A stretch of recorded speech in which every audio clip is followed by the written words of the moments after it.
You know, the more I watch this anime, the more that it seems to me that even though this anime has some fan service in it, it actually is a good one in the encouragement of depression.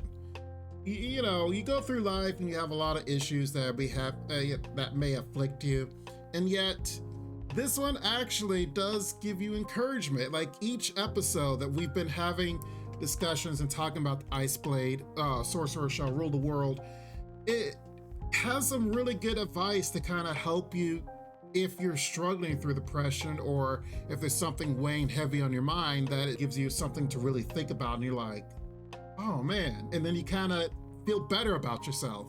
And this episode 8, was no different. Of course, it conveys it now through Amelia. That's how things have been for the last few episodes, with issues that's been afflicting her, and Ray coming to give her advice, which is actually pretty good. But the start of it was very anime, very anime. In my reactions on Patreon, I straight up was saying, yeah, those lines would not work in real life. Because he goes to her door, she's not letting anyone coming into her room and talking with her after she won her battle, and she has to face her childhood friend Ariana. And the Ray comes to the room. The biggest line he gave was, "Amelia, let me touch your heart.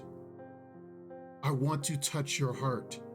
Please open this door and let me touch your heart." Yeah, use that line in real life and see how far that gets you. Just, you know, just so you guys know. But it was very hilarious. But, you know, he does get the chance to talk with her more. And then the tone gets a little serious here, where Amelia is just straight up saying, like, she's been living a life, all her life at this point, a lie. She hasn't really been able to show her true self.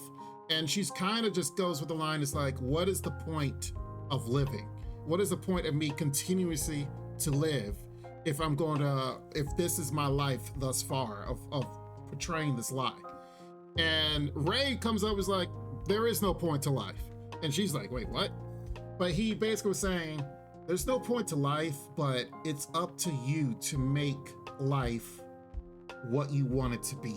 You are the one that needs to give your life purpose. It doesn't fall upon everyone else, doesn't fall upon the way that you perceive or people perceive you, because in real life it's true. I mean, you can surround yourself with people that either are going to encourage you, bring you up, build you up, make you stronger of a person, or you can have people around you that are going to tear you down or just awful on a daily basis. And I mean, it's right. It was completely right. And it's just like, dang, this anime continuously keeps hitting these hitters as far as like just hitting you, giving you the advice you need to encourage you to keep moving forward. And it's like, dang, it's another home run here. But on a different note, I thought it was pretty interesting. We find out that the bodybuilder here is actually part of the intelligence agency or intelligent agent of the country or whatever they're in, and he is actually the brother to the maid that is over his master, Ray's master, which was very interesting because I did wonder about that. I believe it was 2 episodes ago where he came to Ray and was like, hey, I got what you asked for, and it was a bag, and you're like, what's in the bag? And of course it comes out that it's the clothes of the school that he was trying to spy out. Like, how would he, the president of a bodybuilder club of a school, get clothes of a girl to another school? And I always wondered about that. I was like, what's in the bag? And then they showed what happened later. It's like, well, that's kind of weird. It makes sense now. Ties everything together.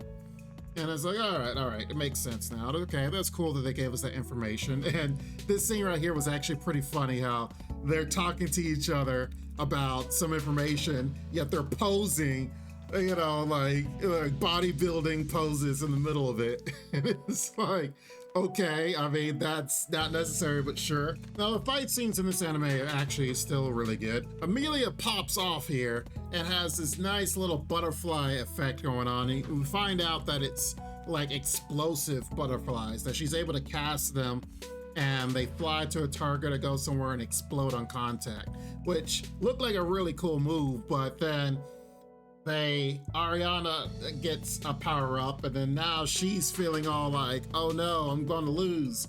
And then it ends when she powers herself up. So kind of like a DBZ anime moment where one escalates and it's like your hero's like, are they gonna make it? Oh, they're popping off too. What's gonna happen?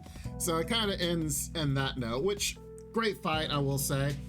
Now, one thing about this anime that I have noticed, and I haven't really said anything in the last few videos because I've been trying to take note on each video to see how that is, and it is actually coming to fruition. This anime, it feels longer than it actually is. Like, yes, it's a 24-minute anime, of course, ending song, opening song, all that, so probably 20 minutes less. But it feels like they fit so much information and so much stuff into an episode, and it doesn't feel rushed. I always am like, okay, they get to the point, because there was even a subplot in this one with Ray and the Grim Reapers abducting people, and he was able to address that.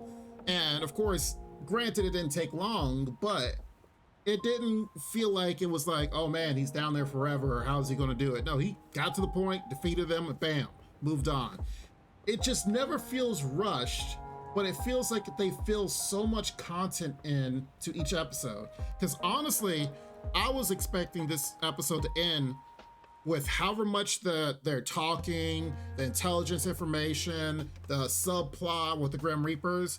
I thought it was like, okay, tune in next week to see their battle. Like it was gonna start it, like you kind of see the beginning of it, but then it would end. No, they filled up a good amount of the episode with their fight, with power-ups and moves and attacks.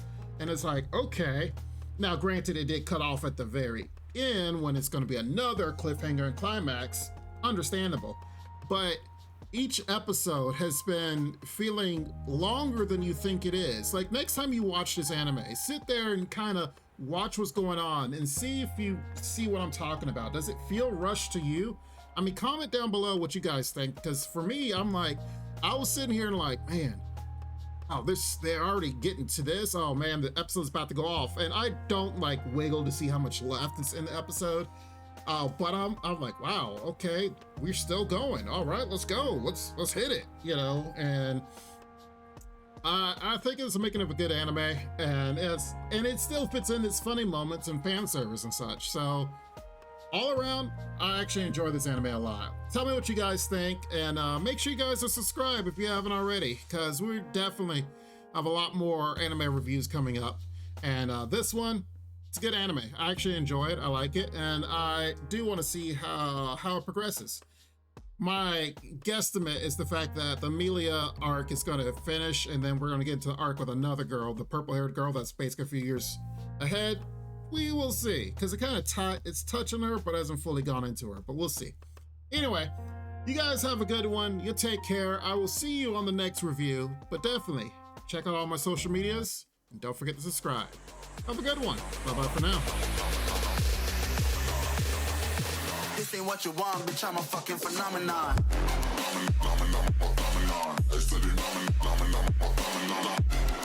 Phenomenon.